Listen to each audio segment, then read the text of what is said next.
I think pretty much my biggest fear, and I still have it right now, is filling out paperwork, going to doctor's office. Oh. Can't understand what I read and not being able to get the information, not knowing what I'm filling out. And it really scared me, so that's why I pretty much always have to have my parents with me to help me. We looked and looked and looked, and I thought I could just have to learn myself, teach myself, and I wasn't getting anywhere by that. But then You tried to teach yourself, huh? Yeah. But it wasn't working. I didn't know where to start, where Sure. to get the material. I wanted someone to be able to teach me, someone to be able to tutor me. I saw all the compliments she was making, and I found out about it from her. And she said, "Well, why don't you look into it? And I think you can learn from that." So I looked into it and asked Carol. That's the name of the lady that does the program at the library. And she got me hooked up and gave me some tests. And And then I started getting with the program, and then I had my teacher that she taught me a lot, not just reading, but a lot of other stuff. I couldn't make the E sound, and I'm sitting in a class with like 7 to 8 other people. I'm ready to run out the class now. You know, the sweat starts pouring. I get the pain in the back of my neck. You know, sweaty palms. You know, my heart starts to palpitate. I was like, you know, I feel like I'm gonna pass out. I just wanted somebody to help me, and I knew I was helpable. I thought I was anyway. Well, I guess I was. And you said it's maybe one word that can turn the whole thing around. I can, to this day, once I learned how to make the short E sound, it was like sliding down the hill after that. When I do go out on the streets now, I never did. I always read the bulletin boards now. And sometimes when I do, I'm on the street, I know where all the bathrooms are. I said it before. I said, one of these days I'm going to take that newspaper into the bathroom and read just like my brother. You know? I said, it's so interesting. Why do they take the damn paper in the toilet? You know? And they read. They come up educated, I guess. how is it that people go back to try to learn to read? Well, they show that there's 3 major reasons why people do bite the bullet and face their reading problem and learn to read as adults. The first is that they want to learn to read to their children. That's the most important reason. And another reason is that they want to be able to read the Bible. And the last reason is that they want to get ahead in their jobs. We found that, particularly in talking to Stacy, who said that he was the last out of 10 people, that 9 had dropped out, and John, and stating how long it took him to learn to read, and Robert, who still thinks of himself as learning to read. What is it? What is it that causes people to go back and then drop out? Well, I think that by the time they become adult learners, the feeling of failure is ingrained, and they all have different reasons why they weren't able to read in school. For example, a learning disability such as dyslexia, or maybe they slipped through the cracks in the educational system. Their family moved around a lot and they went from school to school, town to town, and never could get a grip on it, or maybe a brain disorder, or just a wide variety of reasons. But for whatever reason, they didn't learn to read when they should have learned to read. And so this feeling of failure kind of took hold of them.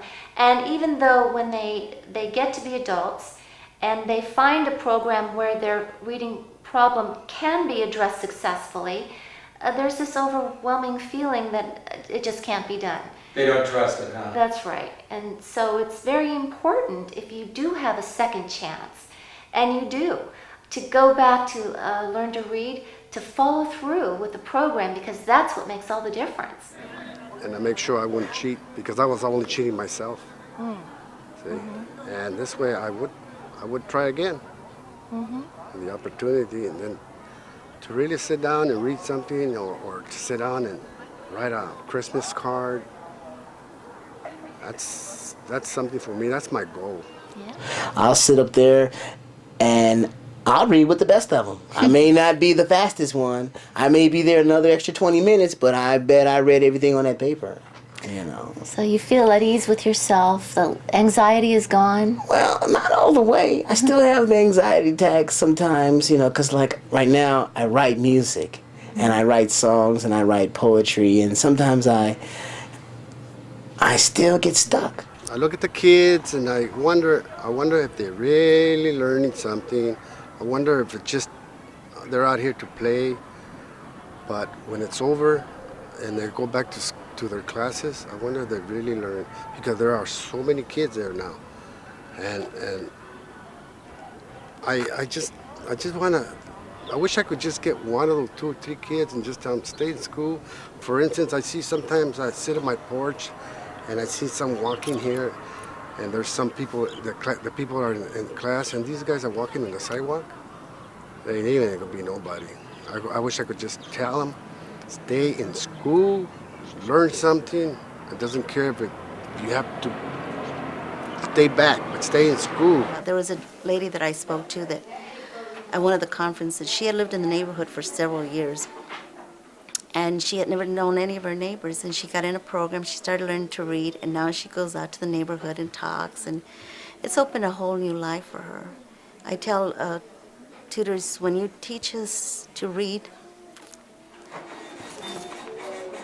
you don't only teach us to read and write, you open a whole life for us. You open us a door of hope, ability to feel good about ourselves, to have self-confidence, to have respect from other people and ourselves. I'm having a hard time really dealing with us not teaching 8-year-olds today how to read, write, and spell when we know better.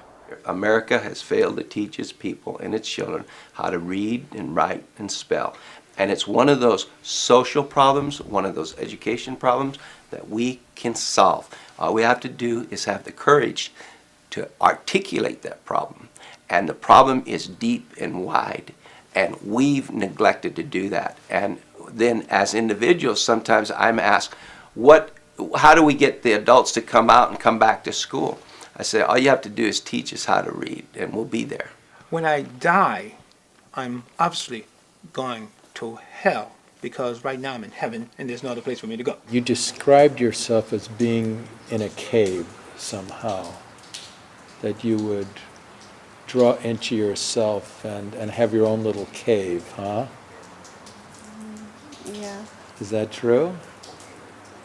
Yeah. Are you out of your cave now? Yeah. Yeah, you are, aren't you? Yeah. Since I became with the library, they got me out of my little cave, I think. I would spend a whole night studying for a test or studying for a spelling test.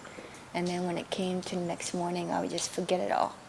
Really? And it made me think that I didn't study hard enough. Mm-hmm. Or I didn't put my all heart into it. My parents told me I did. That's part of I guess my learning disability, that I just forget things real easy.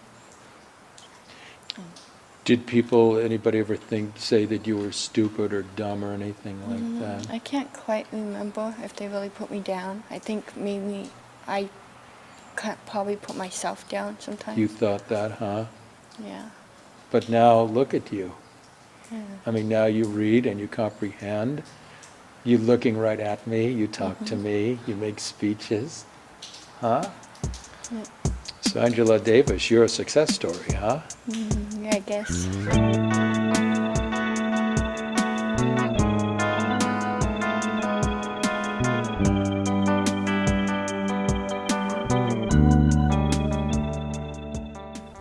Well, aren't they wonderful? They were great. And they gave so much of their time and their energy and their effort, and I really want to thank them. Annabelle Palacios, Robert Ballesteros, Joe Hunter, John Corcoran, Stacy White, Angela Davis. Thank you. If you can't read, if you're having trouble learning to read, if you feel you haven't been able to read, if you have a friend who you know can't read, these people, these stories validate the fact that you can learn to read too. All you have to do is persevere. Now, there's a number that they can call, and also what else? Well, if you're having trouble reading and you want to get help, call your local library and ask about their literacy program. If they don't have a literacy program in the library, they will certainly be able to refer you to another library in your area or another program.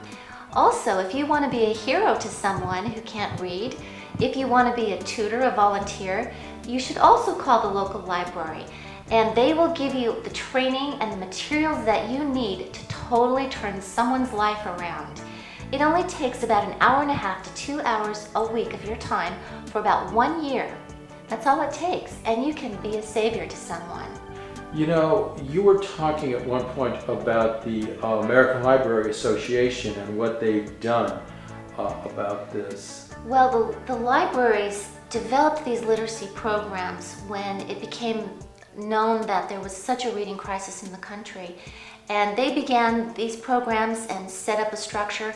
And the American Library Association since then has given them additional funding and support so that they can continue to grow and thrive and improve their programs.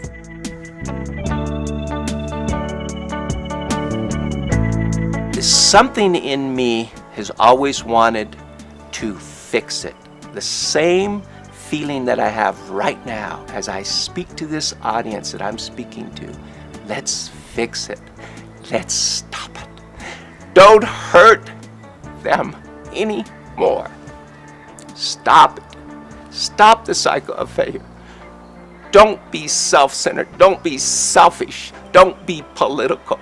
Focus on imparting these basic fundamental skills to our children. And don't give up on adults that have these same needs. Don't write them off. It's never too late to learn how to read, write, and spell. 26 in the mix for everybody here. Come with it.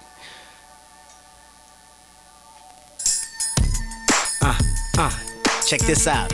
Yeah. Come on. A, B, C, D, E, F, G, H, I, J, K, L, M, N, O, P, Q, R, S, T, U, V, W, X, Y, Z. Letters, phrases, words.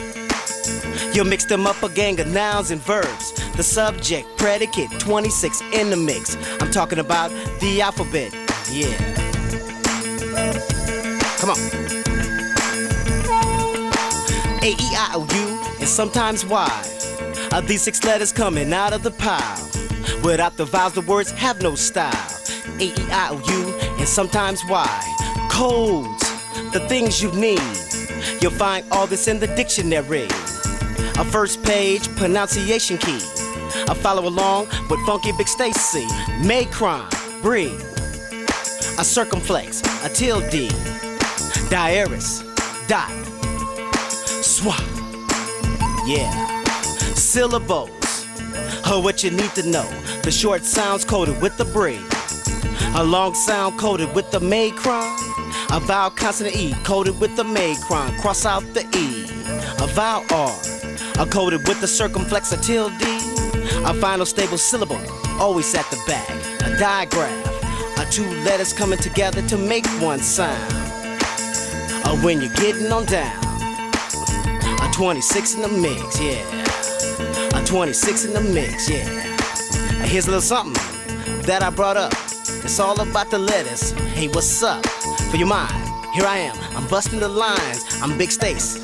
I'm laying my landmines into your mind. 26 in the mix. Come on, the big hits, yeah. Like that. 26 in the mix. 26 in the mix. 26 in the mix. 26 in the mix. 26 in the mix. Yeah.